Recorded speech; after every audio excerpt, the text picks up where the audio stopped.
Hello, and welcome back to the Tudors Dynasty podcast. I'm your host, Rebecca Larson. Today, I am joined by the wonderful Lacey Bonar Hull to talk about Anne Boleyn and the Château Vert Pageant. The Tudors Dynasty podcast. Lacey, welcome. Hi, Rebecca. How are you? Oh, I'm good. I'm so happy to have you on the show. I've been following you on Twitter for quite some time. Oh, well, hey, same. I'm really happy to be here. This is actually, it's like the highlight of my month. So thank you so much for having me on.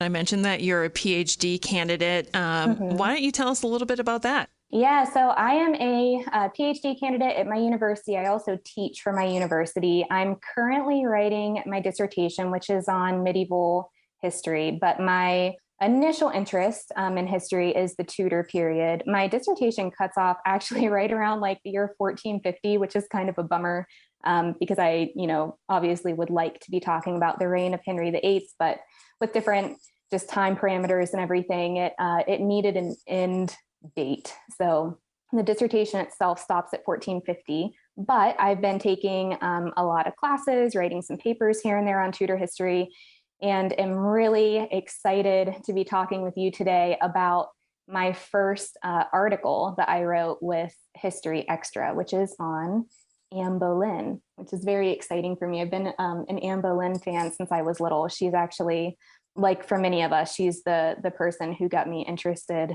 in the Tudor time period. So I think technically I probably have Anne Boleyn to thank for my dissertation too. She might not be in it, but she inspired it. Well, and we're not just talking about Anne Boleyn today, but we're going to talk about the Château Vert Pageant, correct? Mm-hmm. Yes, very, very exciting. I'm so ashamed to say that I really know very little about pageants in general, and I also assume that I have some listeners out there who are in the same boat as me. Can we just maybe start with you explaining what the point of a pageant was? Yes, definitely. So a pageant, like a lot of kind of the public displays that happened throughout the Tudor time period, it was all about spectacle and entertainment. So a pageant is, you're probably familiar with tournaments and with jousts. You might be familiar with like the different masks that they've put on at court. We see some of those depicted in like the Showtime Tudors TV series. But essentially a pageant, it was just a huge public spectacle. So it was typically put on for the people who were present at court. It's something that some of the, highest level courtiers would be invited to. Sometimes different ambassadors would be invited to these pageants. And they were put on to show off prestige and status, essentially, of the rulers. And it's not something that was just unique to England, but we have pageants, especially coming out of the Burgundian courts, which was seen as sort of being like the epitome of class and prestige. And we see a lot of kind of like copycat imitations of different pageants at the Tudor court. It's something that, was happening in France at the French court. Pageants were very popular throughout the 16th century. Henry VIII had a lot of different pageants occurring throughout his reign. Some of the bigger displays often corresponded with important religious celebrations, like different celebrations around Epiphany or Shrovetide. And then the Château Vert pageant that we're actually talking about today, it was really the culmination of the 1522 Shrovetide celebrations. And it took place on the evening of Shrove Tuesday. Now, the Shrovetide celebrations themselves, they had always been just absolutely massive celebrations of plenty and partying and eating a lot and drinking a lot and just having a really good time, because it was the couple of days before the start of the Lenten season, which was known to be, a lot more austere. It was about limitation, where things really calmed down. So this pageant that we're talking about today actually took place the day before Lent started. So just to kind of set the scene of how just absolutely wild those couple of days of celebration would be, the Tudors knew that they were in for a season of calmness. So they were trying to get all of their partying and good times out while they could. And correct me if I'm mistaken, Shrove Tuesday was the day before Ash Wednesday. Yes. Okay. Yes, it was. Okay. I just have to step my timeline there. Well, yeah. And I think, for us today, if you're religious, I don't think we have the same type of like mental understanding of what these religious holidays really would have meant for people in the medieval and early modern. So, the Tudor period, where so much really revolved around the religious calendar. I mean, it's how people organized their lives. It's how they organized their events. They took these different religious celebrations really seriously. And it can be kind of hard, in a modern mindset to try and put ourselves back into the mindset of someone in 1522 and what the Shrovetide celebrations, would have looked like. With the Château Vert pageant, it wasn't even just Shrovetide that was being celebrated. It was also a very successful visit by the imperial ambassadors of Charles V. So if you're thinking about like the foreign relations policy that typically happened throughout Henry VIII's reign, it's like he was always trying to team up with either Francis I against Emperor Charles V, or he was teaming up with Charles V against King Francis I. And this actually, it's kind of funny how that those two relationships that Henry had with those two fellow rulers is really kind of mirrored in like the movement of Anne Boleyn, which, I know we'll get to that in a minute, but it's just something I was thinking about while I was writing this piece for History Extra, is that Henry, he was working with the Holy Roman Emperor. So he was working with Maximilian I back in 1513 when Anne Boleyn went to the court of Margaret of Austria. And Henry's sister, Mary Tudor, who would go on to become Mary Tudor Brandon, was actually betrothed to the future Charles V at the time. And then, Thomas Boleyn was serving as an ambassador to Margaret of Austria's court, and he secured a place for his daughter Anne at her court. And then when the betrothal between Mary Tudor and Charles V was called off, Thomas Boleyn snatches Anne back from Margaret of Austria's court and instead sends her to France, where Mary Tudor was to marry King Louis XII in 1514. And Anne was there to actually serve Mary Tudor in her role as the new French queen. And then when we get to the Château Vert pageant, now in 1522, Anne again was pulled, this time from France, to come back to England, because now Henry was working against Francis I of France, and instead he was teaming up with the emperor again. And the Château Vert pageant, it was really put on to celebrate the fact that Henry was teaming up with Charles V, and that they were instead going to take on now the common enemy of Francis I. So it's interesting that this one pageant, it has a lot of religious symbolism tied up in it, but then it's also really a celebration of these like really important diplomatic ties. And of course, the ambassadors, the Charles V's ambassadors, were the guests of honor at the pageant itself. So it gives us some interesting insight into a lot of different layers of what was going on with Henry and his court back in 1522. I can just imagine how exciting everything was. I mean, he was still young at that time, relatively. Yeah. So Henry was, I think he was 30 when in 1522. I hope my math's right. I'm not the best at mental math. I'm a historian. It sounds about right. but yeah, I think he was 30, almost 31. So yeah, he was, young. He was sort of in his prime, and so was Catherine of Aragon, his queen. So it would have been, it's like one of those top 10 events in history that if I could go be a fly on the wall and witness a historical event, this one is definitely, this pageant is in my top 10 list of events that I would like to have seen. Just for the pageant itself, but also because of just the really remarkable people who participated and who, watched the pageant. Yeah. Oh, I can't wait. Okay, let's talk more. So I have so many questions. Let's just start with the name. I've slaughtered how to say it. So you're okay. It's French. I think you can be excused. It just means green castle. And it is really just they weren't super creative with this name. It is in reference to the set. So the set of the pageant was just a massive green castle.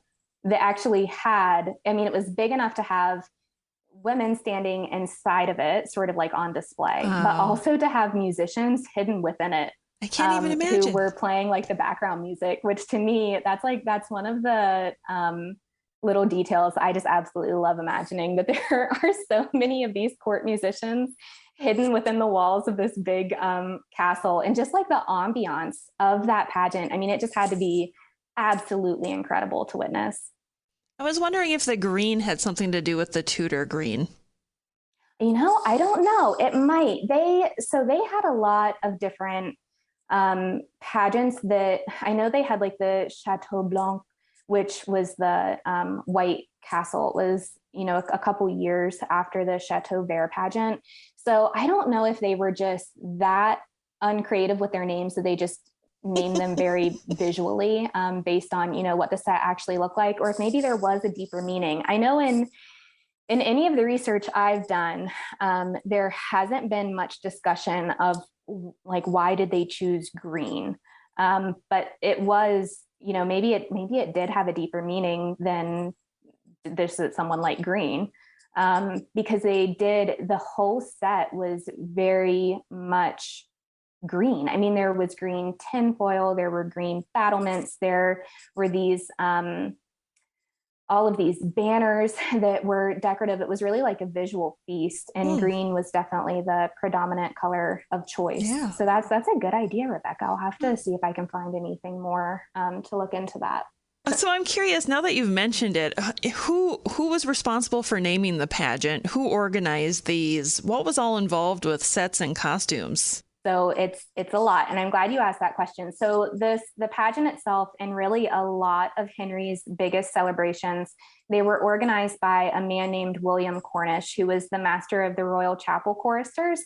So Cornish, he had actually been heavily involved with court pageants since at least the year 1501. So that's one of the earliest records that I've been able to find that mention William Cornish is about a pageant that he helped produce back in 1501. So he would have been working then under King Henry VII, and then would have continued on those duties under Henry VIII.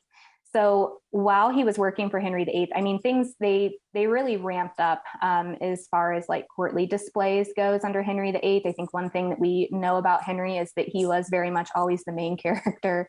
He liked to have a lot of attention on him. He liked to really, I mean, he knew how to celebrate, and he had a lot of different pageants and disguises and tournaments and jousts throughout his reign. And William Cornish was really a key player in a lot of these different performances. A lot of the performances that William Cornish wrote and that he directed and that he produced actually featured the king himself, like the Château Vert pageant. That we'll be talking about Henry's role in that pageant here in a little bit. But they also often featured Catherine of Aragon, who interestingly doesn't feature in the Château Vert pageant, but Mm. had participated and even often had speaking roles in the pageants throughout like the 1510s and early on in 1520. But yeah, she actually didn't feature in this one in 1522. But historians do think that Cornish, he likely wrote this pageant, he likely directed it, he even played a really key role in the pageant. So he had a speaking part, which he gave to himself, which I think is really fun. He's one of those people who I would have liked to have met, because he had a lot of creativity in the different scenes he helped put together. Pageants on like a wide variety of topics. Most of them fall under that courtly love theme, which is very much something that the Tudors were really concerned with, the idea of chivalry and unrequited love, which was the theme of the Chateau Vert pageant.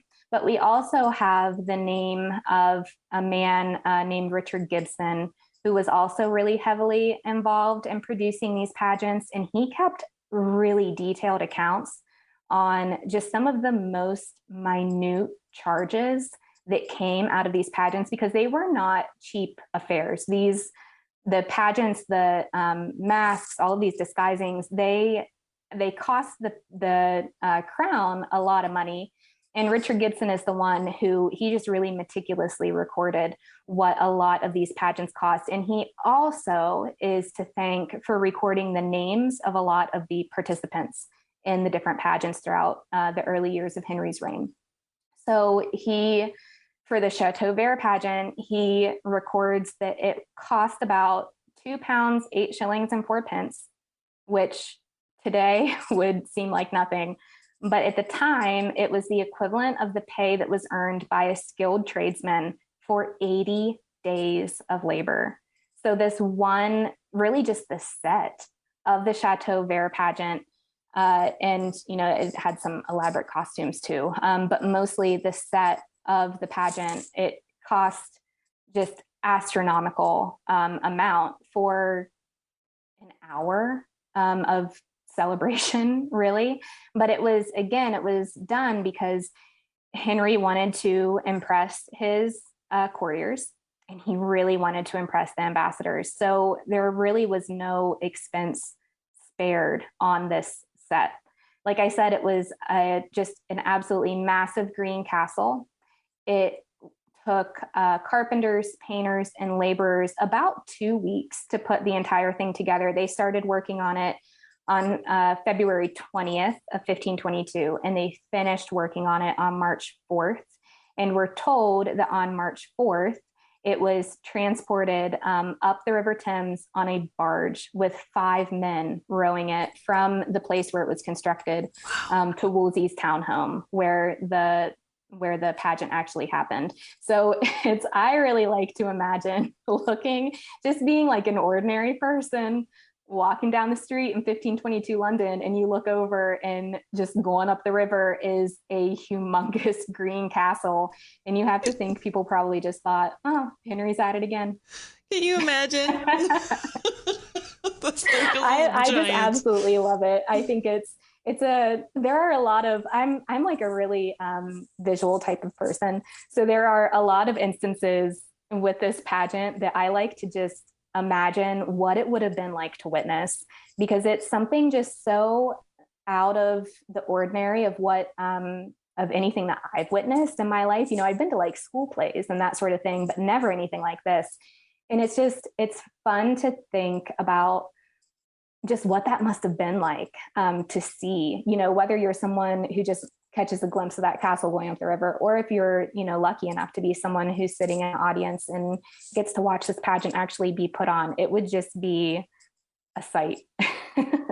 I should also say that Richard Gibson, I know that, there are a lot of people out there who like to learn about clothing history, which is really fascinating, especially for the Tudor era, because some of those gowns that women would have worn at the time were just amazing. So I should say that Richard Gibson, he records the purchase of fabric from a man named William Boter for the women's costumes. And the women, so there were 8 women in this pageant, which, we'll talk about those particular women here in a couple of minutes. But there were 8 women who, they were absolutely decked out in the latest fashions. They had on fine white satin gowns made in the Milanese style. So very, Italian, very ornate. They also wore bonnets that were decorated with jewels. And then they wore what's called a caul. So it's C-A-U-L. I hope I'm pronouncing that correctly. But it essentially was a covering for women's hair. So if you picture like a bun type of hairstyle, a caul would have covered over the bun portion, and that was made of Venetian gold. So it also, that cost a good amount, which is why Richard Gibson recorded the women's outfits and how much they spent on something like that. But again, to be someone who was selected to be in this pageant and to be entrusted to wear such expensive outfits, you had to be someone pretty special to be involved in this. Like Anne Boleyn. Like Anne Boleyn, yeah. Let's talk about, everybody's here for Anne Boleyn. Let's talk about... Who isn't, Rebecca? I'm certainly here for Anne Boleyn. Why don't we go back? Because you had mentioned she was in France in 1514, and then she had to return to England. Can you tell us a little bit more maybe about Anne's life at the time of the pageant? Yeah, so she had just returned to England. I mean, she had only been back for, most historians think, probably right around 4 months. So she likely left France in late 1521, probably right around Christmas time, and would have come back to England. And it was her first time that we know of being back in England since she left when she was 12 years old in 1513. Oh, So wow. by the time she came back, yeah, she was 21. You have to wonder how much she even recognized when she came back to England. She had pretty regular contact with her father. We think she also likely would have seen her mother and maybe Mary at the Field of Cloth of Gold in 1520. So she would have, seen her family, but she wouldn't have actually seen her home.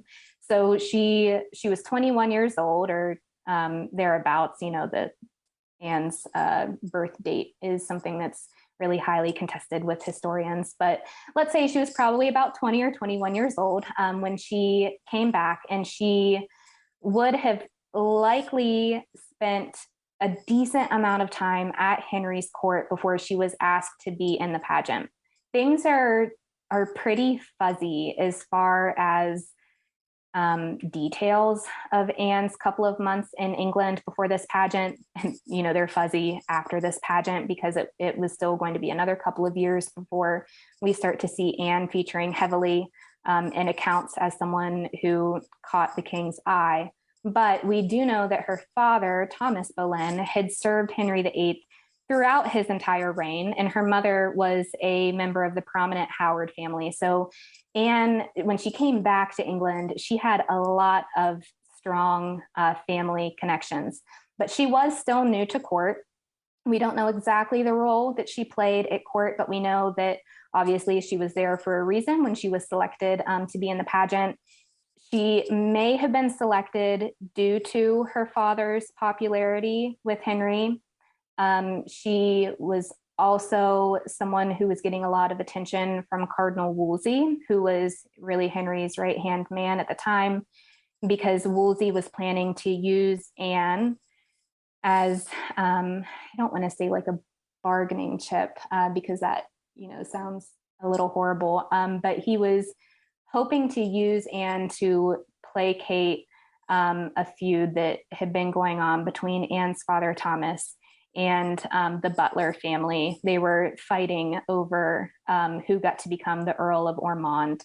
So he was hoping to marry Anne into the Butler family to kind of quash that argument that had been going on. But yeah, she would have had some connections. She obviously also was close with her sister, who also took part in the Château Vert Pageant. Her sister actually had married William Carey just 2 years before the pageant, and William Carey himself was a big favorite of King Henry VIII, and Henry had actually been a guest at their wedding. So the Boleyn family at the time, they were really well connected. And this is sort of like the web of connections that Anne stepped back into at the court, which I think helps to provide a little bit of context into why she was chosen to participate. I mean, only 8 women of the court were chosen to participate in this pageant, and Anne and her sister Mary were 2 of the 8. So I think it speaks a lot to the status of the Boleyn family and how popular they were at Henry's court. Yeah, I agree. Can you maybe tell us a little bit more about Anne's role and some of the other women who participated alongside her? Because in my head, I think of Anne Boleyn and Henry VIII's sister Mary. Other than that, I'm a blank slate. So who else was there, and what roles did they play? Yeah, so it's a good question. We unfortunately don't have the names of every single woman. We're missing the name for one of the 8. And then 2 of the 8 we have names for, but we don't have exact identities. But for 5 of the 8 women who participated, we have their names, we have their identities, and we have a decent amount of background information. For women living in the 1520s, if you weren't royalty, it's hard to find information. even sometimes if you were royalty, it's hard to find information, but we're lucky that we can piece together, a little bit of information about most of these women. So there's obviously Anne Boleyn, who we all know. There is her sister, Mary Boleyn Carey, who also participated in the pageant. There's Mary Tudor Brandon, like you said, who was the French queen who Anne had served in 1514 when she married Louis XII of France, but he quickly died, and she returned to England to her brother's court with her new husband, Charles Brandon, the Duke of Suffolk, in tow, which created quite a scandal. But things had calmed down by 1522, and she was reinstated to her place at the center of a lot of these courtly pageants, which she had participated in from the time she was a young child. So Mary Tudor Brandon. And then the fourth is Gertrude Courtenay, who was the Countess of Devon. And then there's Jane Parker, who would go on to become Jane Parker Boleyn when she married Anne's brother, George. Now, the two women that we have names for, there is a Mistress Brown and a Mistress Danette.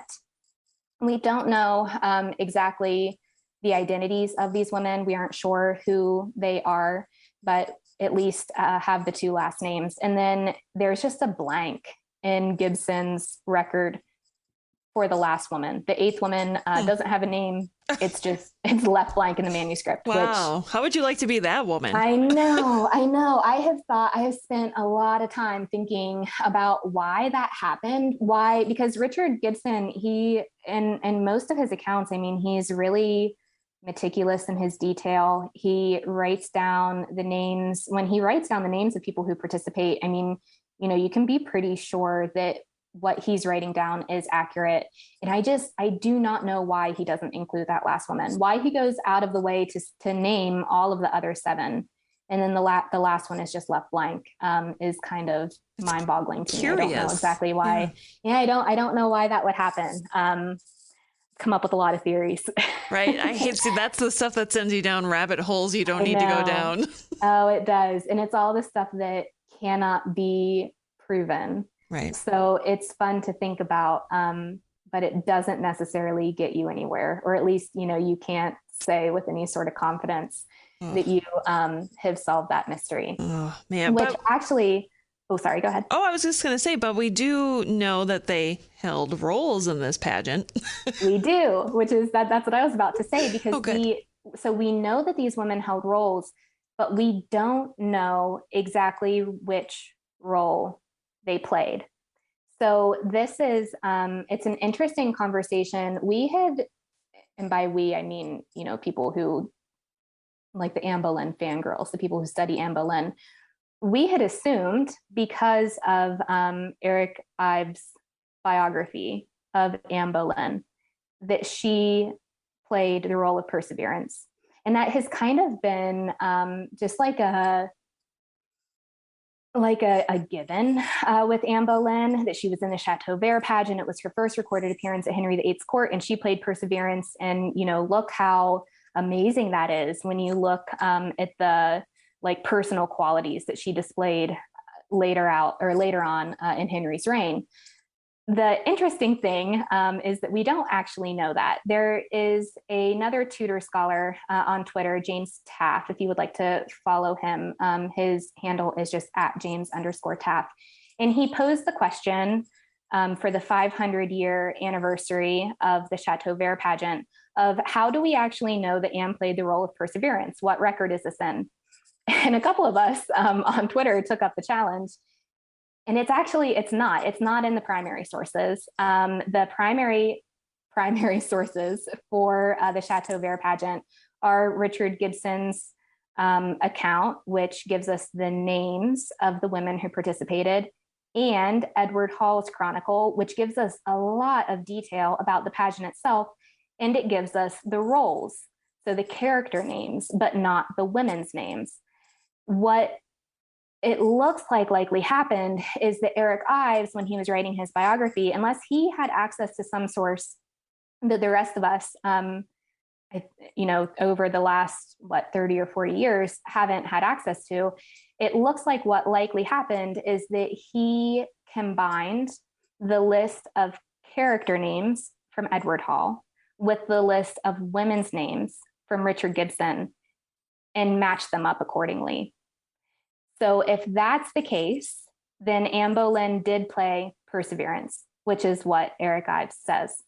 Mary Boleyn would have played Kindness, which, from what we know about Mary Boleyn's life, would have been an apt character for her to play. Mary Tudor Brandon would have played Beauty, which again, she was really well known throughout, not just throughout England, but really throughout Europe as being one of the great beauties. Gertrude Courtenay would have played Honor. Whoever Mistress Brown is likely would have played Bounty. Mistress Danette likely would have played Pity. And then this unnamed eighth woman, Mistress Danette would have played Mercy. And then the unknown eighth woman would have likely played Pity. Now, I think it's not unreasonable to think that might have been the case, because people at the time would have known the ranks of these women, and both Edward Hall and Richard Gibson might have listed these women in order of their rank. We just can't know that for sure. So it's really another one of those mysteries, and a mystery that I think took a lot of us really by surprise to realize that it is a mystery. Thanks to James's post on Twitter, that it was just kind of like inherited knowledge for a lot of us. The Ives biography, I don't know if you have looked at that at all, but I mean, it is like the work on Anne Boleyn. He is a fantastic historian who has really, put his time in with these sources, and has compiled a biography that I think most people would say is kind of like the standard Anne Boleyn biography. And I think it's easy to take that as being uncontested fact, when in fact we don't actually have the concrete evidence from 1522 saying that these are the roles played by these particular women. So it's interesting. It's something that I'm hoping to look more into, throughout my career, to see what we can actually pin down. Yeah. But yeah, as far as I know, we can't say for certain that she did play Perseverance. But man, wouldn't it just be, it is the role that she should have played. It seems fitting, definitely. Yeah, it definitely does. I'm stuck on this Ives thing because in my head, that was always the Bible on Anne. Yes. If you want to know the real story of Anne, go to Eric Ives. Now, you mentioned that he was the first here to mention it. Did he source it in his book? He did. And I had just looked at that a couple of days ago when I was making some notes, because I knew, I wanted to talk about this with you. So from what I remember, he has only provided the same printed sources that we all looked at when we were having this conversation on Twitter. It's not, so I was hoping to find, like a manuscript source, maybe something in the British Library or the National Archives that I could maybe, go look at myself.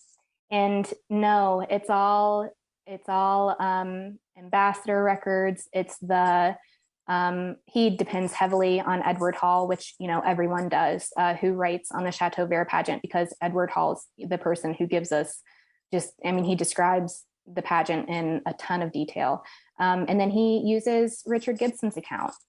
So it's interesting. Yeah, it was, I had the same feeling where I was like, oh no, I use Eric Ives for everything. Right. And like I said, I would not say he's wrong. Who am I, a PhD student, to question Eric Ives? He very well could be right. It's just that we don't know exactly, because we cannot be positive that Hall and Gibson both named these women according to rank. We can think it's likely, and I do think it's likely, but we can't say just with complete certainty that was the case. We do know the 8 roles and the 7 women who played them, but we, can't match up the women with the roles. It's so frustrating being a Yeah, researcher and you just want that hard evidence to say yes I or no. know. And then you're left with that gray area. And if you decide to take that leap and make an assumption, well, you better have something to back that up. Yes. Yeah. That's what a couple of us were talking on Twitter about. How many books would need to have like a little asterisk that would say in a footnote, like, this is what we think, but we're not 100% sure. Because I mean, it really is, since Ives's biography came out, you just see it being repeated over and over because who questions Eric Yeah. Ives? And, maybe we don't necessarily need to. Maybe it's not, important to know the exact role that these women played, and instead to just know that they were selected to take part in this pageant. But I think a lot of people, myself included, have tried to draw, some interesting parallels between the women and their personalities and the roles that they were supposedly assigned in this pageant, because it's just really, really interesting to think of Anne bursting on the scene at Henry's court playing Perseverance, because it is just such foreshadowing about everything that we know about Anne as queen and as Henry's mistress. But we just can't say it 100%. I want to go back to something that you had mentioned earlier about the pageant itself being held at Wolsey's Mm-hmm. townhouse. Is that what you said? Yeah, it was his one of his London residences. Do we know what it was called? Yeah, so at the time it was called York Place, and it was really just where Wolsey himself lived. It didn't have like a ton of space for lodging, but it was a common place for him to host ambassadors, which is what he was doing at the Shrovetide celebration. So he's likely the person who really organized this celebration. He was probably, working pretty closely with getting the set and everything set up in his home. And then he, of course, was the host. He had put on a big supper right prior to the pageant. And then Edward Hall tells us that after supper, he led the ambassadors and likely also Queen Catherine of Aragon into his great hall so that they could sit down, take their places, and watch the pageant unfold. So his York Place it just had to be absolutely gorgeous. It unfortunately no longer remains, but we are given a pretty good description of his great hall at York Place. Edward Hall tells us that it was hung with rich tapestries. It had cloth of estate hanging from the ceiling. It was lit by just dozens and dozens of candles, and that Wolsey would have led the audience down through the room until they got to the far end of the Great Hall, where they were met with this just massive green wooden castle. And that the castle itself, it had 3 towers. It had a really big central tower that actually had a lantern burning in it. So it would have had fire that would have illuminated the entire castle. And then it had 2 smaller towers on each side. Like I said a little bit earlier, it was covered in green tinfoil, which just, if you can think about the candlelight and the tinfoil, it had to just be quite a sight to see. And then each tower had its own banner hanging off of it.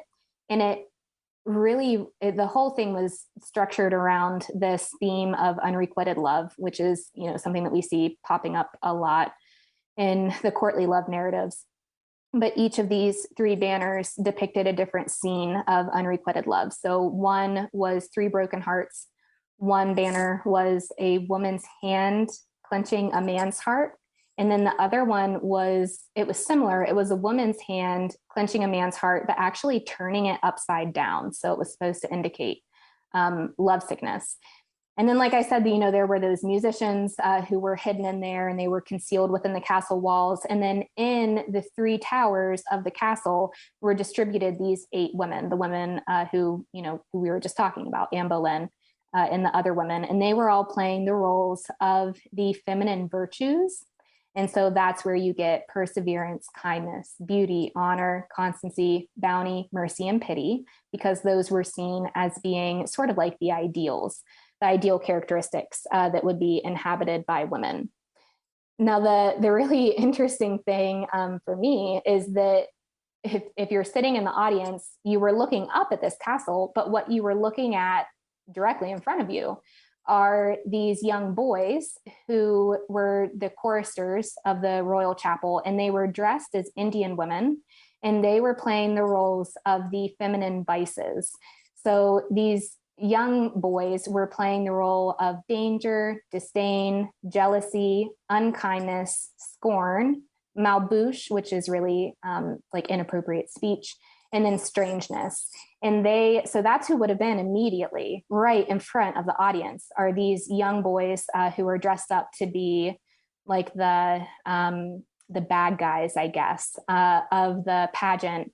And they were jealously guarding the women who were standing up in the towers. So it had to have just been, just amazing what all you were trying to take in as an audience member, because there was this just elaborate set in front of you. And then these 16 people who, were just dressed so outrageously. And you were just waiting for the show to start. Was there singing and dancing? There was, but not until the end. So Henry, when the pageant was ready to start, Henry and a group of men would have burst into the room. They were led by this character named Ardent Desire, which we think that this was likely played by William Cornish, the man who produced and wrote and directed the pageant. He would have been dressed in crimson satin that was decorated with burning flames of gold to show you that he was Ardent Desire. And he led the men forwards up to the castle. Now the men, which was Henry and a couple men of his court, they were dressed in caps of cloth of gold, and then they were wearing mantle cloaks of blue satin. And on these mantle cloaks, they had their names written in blue letters on scrolls of yellow damask, and they were fixed onto their mantle cloaks. So each of them had, like the women, each of them had a different masculine virtue that was the character they were playing, and it was their name, and it was fixed onto their costume. So there was amorousness, which was likely played by Henry himself, and then nobleness, youth, attendance, loyalty, pleasure, gentleness, and liberty. And we unfortunately don't have the names of the other men. I have some ideas of who they might have been, but not going to venture into that. But it was, it would have been different men who were of Henry's court and who were close to him. Now, all of these men and Anne Boleyn and the other virtues were masked. So they had masks on to try and hide their true identities, which is something that was common at Henry's court. They had a lot of masks or disguisings, but it was something that was really important with the Château Vert pageant. So when Henry and his men were standing in front of the castle, this is when we have Ardent Desire, likely William Cornish, ask the ladies to give the castle over, but they refused. So Ardent Desire rallied the men. He told them to just go ahead and take the castle by force. So Henry, leading the men, started to attack the castle. And this is when the audience would have heard cannons being set off outside the walls of Wolsey's home. So there were men stationed outside just waiting for the go-ahead to set off these cannons. And the walls, would have been shaking. Wow. Henry and his men were advancing on this castle. It all would have been very dramatic. So the men, they were throwing fruit at the women. That was their weapon that they chose to use. So they were throwing like oranges and dates at the women, while these choristers who were dressed up as the feminine vices, they were throwing rose water on the men while they were attacking.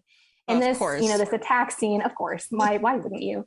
This attack scene went on for a little bit, but then unsurprisingly, Henry and his men ended up winning, which I'm sure was a shock to absolutely no one who was used to watching Henry's pageants. So he and the men ended up winning. They chased off the feminine vices, and then each man went up into the Château Vert, and they took one of the feminine virtues by the hand, and they led their virtue down from the castle onto the dance floor, where they put on dances to what we're told is the absolute delight of the audience. Now, when the dancing was done and the music would have stopped, then all the participants took off their masks and would have revealed, who they actually were. So it it would have been a sight to see. I'm going to go out on a limb and say that at least Henry would have been highly recognizable. I don't think his mask was probably hiding who he was for most of the audience. But, you would assume that Thomas Boleyn certainly would have recognized his daughters. But the mask just, it added in like an element of suspense, which is something that was important in Tudor pageantry. That sounds so exciting. So clearly they had practice having the cannons go off in time. Do we know if the participants practiced at all, or did they just show up on is there anything in the records that tells us this? No, and I wish there was. That's something I was thinking about actually just today when I was thinking about talking with you about this, is that because it was so choreographed, they would have had to have practiced. I mean, we have a little bit of dialogue, mostly between Ardent Desire and a couple of the choristers, and certainly he would have been familiar with the choristers because he was, their director too. So I'm sure, they could have practiced their dialogue on the side, but the virtues, the feminine virtues and the masculine virtues still would have had to have known, what to do. They likely wouldn't have had the set there to practice with much ahead of time, because we're told that they were still working on the set up until the 4th of March, which is when this was put on. But you would imagine that there had to have been coordination, because they had to coordinate the costumes. They had to coordinate the fruits and the rose water, their weapons that they used. So that's something I was thinking about, that I wish we knew more detail about all of the background work that went into this. We're unfortunately only told about the pageant itself, but it's also, it's good that we're even just told about the pageant itself, that Edward Hall thought that it was important enough to talk about it, and that Richard Gibson took the charges seriously enough that he recorded them in great detail, so that we even know that something like this happened. But no, we unfortunately don't know much about any of the background work that went into it, aside from like the laborers who worked on the set itself. There's so much about Anne Boleyn's history that we just don't know, isn't there?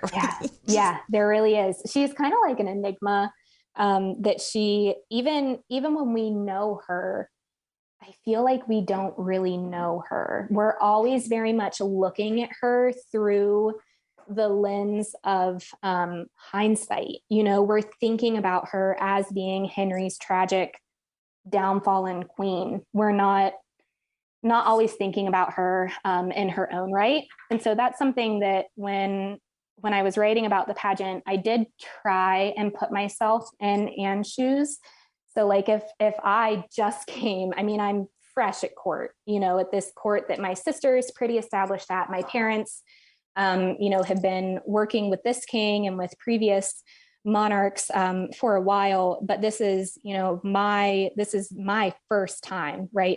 It's my moment to kind of like start establishing myself as a woman at this court, and just how excited and nervous she must have been standing up in that tower, because there are a lot of eyes on you, and the eyes that are on you are important eyes.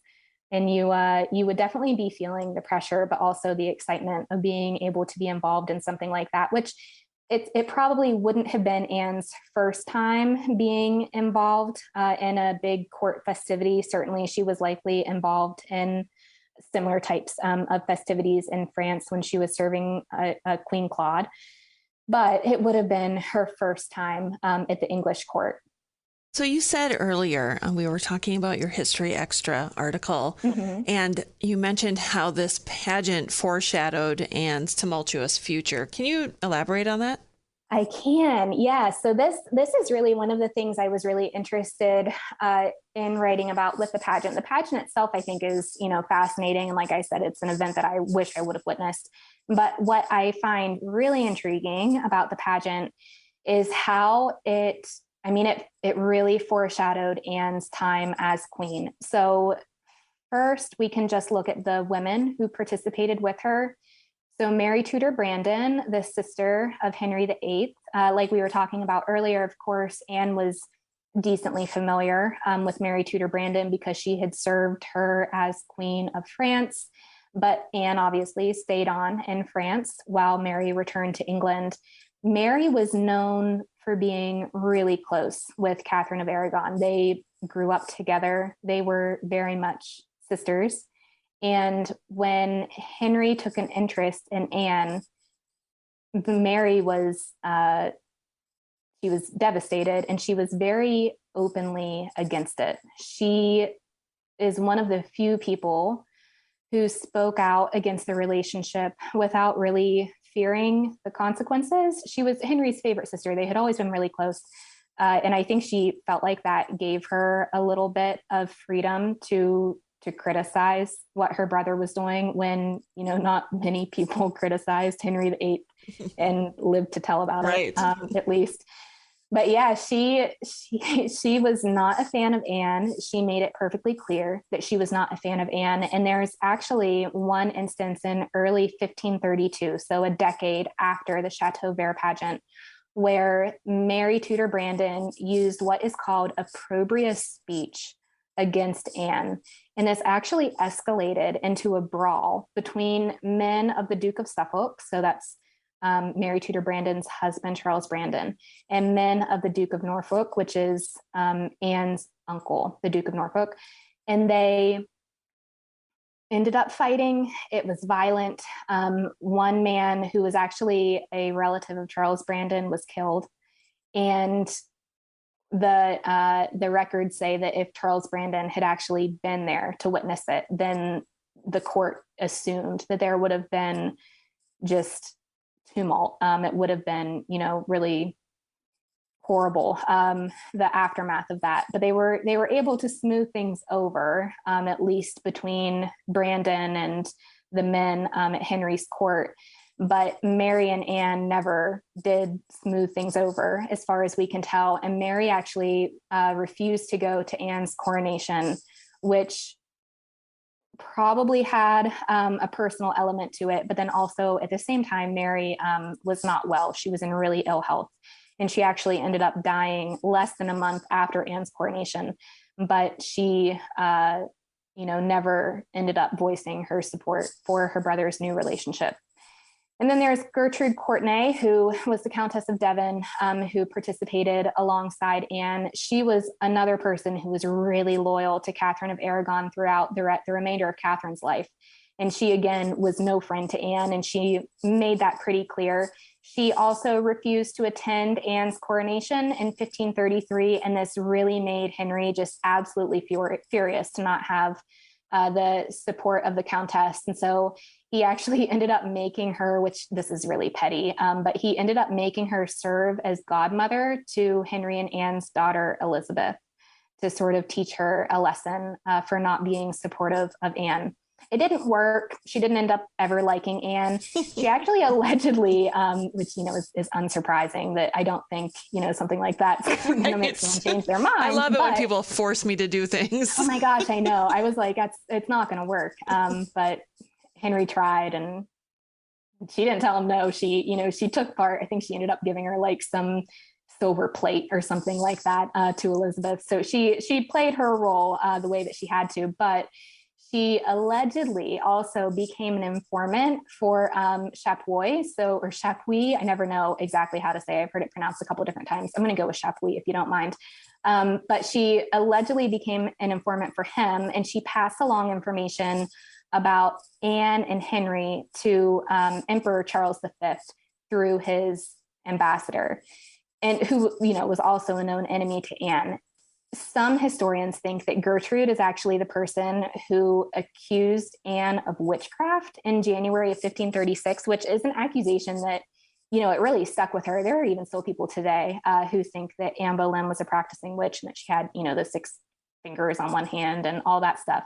But she supposedly, Gertrude, told the ambassador that Henry wanted to be rid of Anne, and that he claimed that she had used charms and sorcery to ensnare him in the first place, which kicked off major distrust of Anne and helped play a role in her downfall in May of 1536. And then Jane Parker, the story is a little bit more complicated with Jane Parker. She would obviously go on to marry George Boleyn and become Lady Rochford. And I feel like she's really just been used as a scapegoat. A lot of people think that she is responsible for the downfall of the Boleyn family. There were rumors that she is the person who informed Henry of Anne's alleged adultery, but this, isn't something that's discussed in any reliable historical sources. Some people think that she even implicated her own husband, George, and that she is partly to blame for him having the charges of incest and treason lodged against him. I think that's a little bit murkier to me, but it's something that, again, like the witchcraft accusations, have stuck with Anne throughout history. The Jane Parker Boleyn as being the downfall of the Boleyn family is unfortunately something that has stuck with her reputation even to today.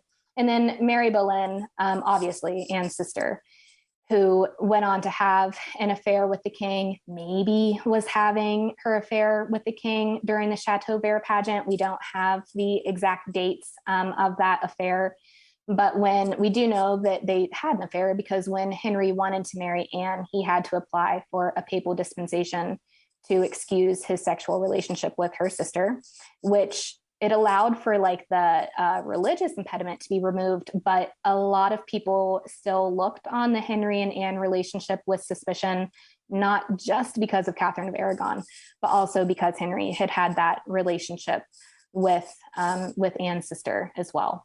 And then I feel like the theme of unrequited love, or this unattainable love, is something that is really, it foreshadows the relationship that Henry and Anne would go on to have. I'm sure most of your listeners are familiar with the King's Great Matter, with Henry's struggle to divorce Catherine of Aragon because he wanted to marry Anne Boleyn, and then the hardships that they had even when they did get married, of not being able to produce any male offspring. Obviously, they ended up having Elizabeth I, who, thanks to hindsight, we know ended up being arguably the greatest Tudor monarch, one of the greatest monarchs in all of English history, according to some people.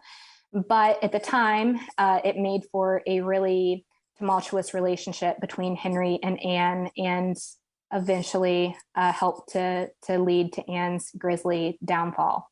Before we get to that point in history, though, Henry and Anne lived in a palace called Whitehall Palace, which actually was Wolsey's York Place townhome, which to me is just completely mind-blowing.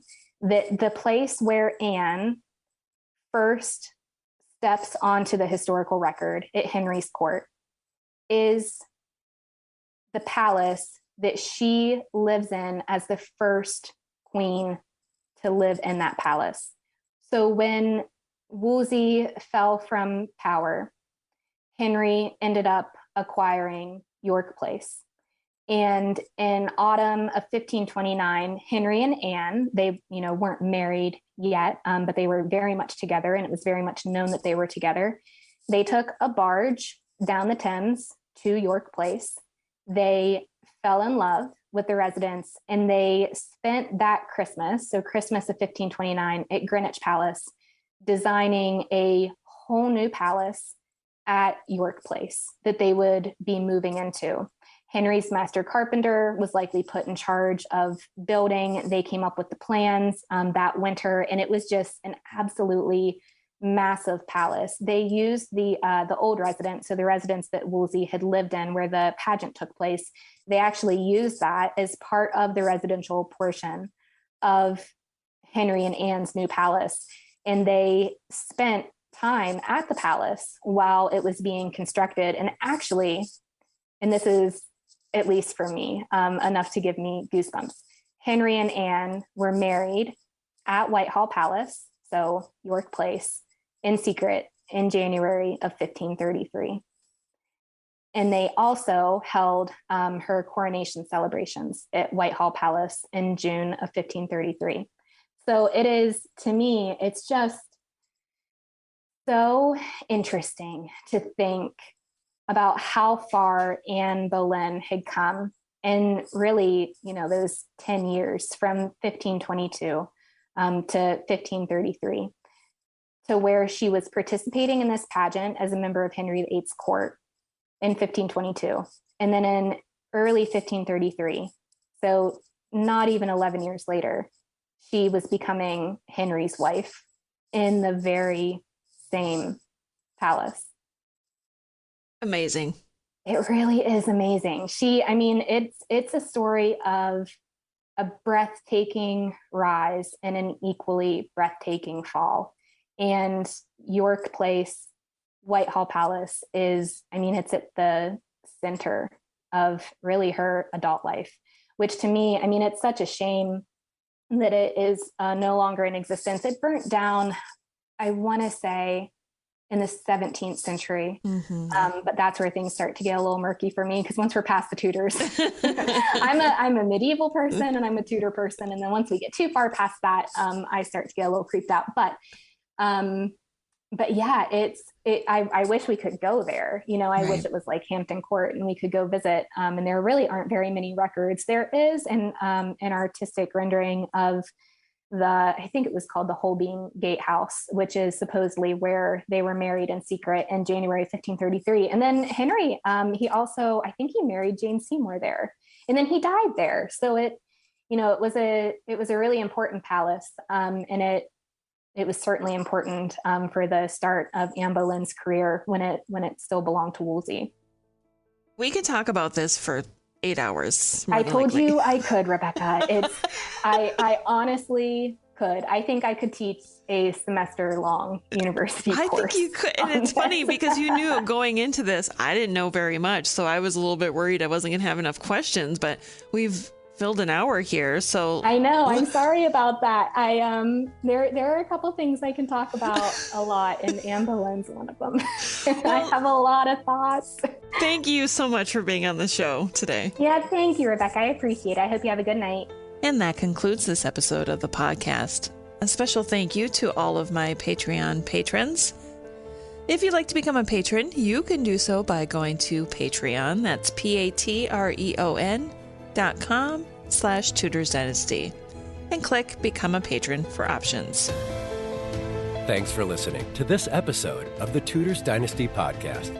You can follow and support the Tudors Dynasty Podcast on Facebook, Twitter, Instagram, and Patreon @Tudors Dynasty.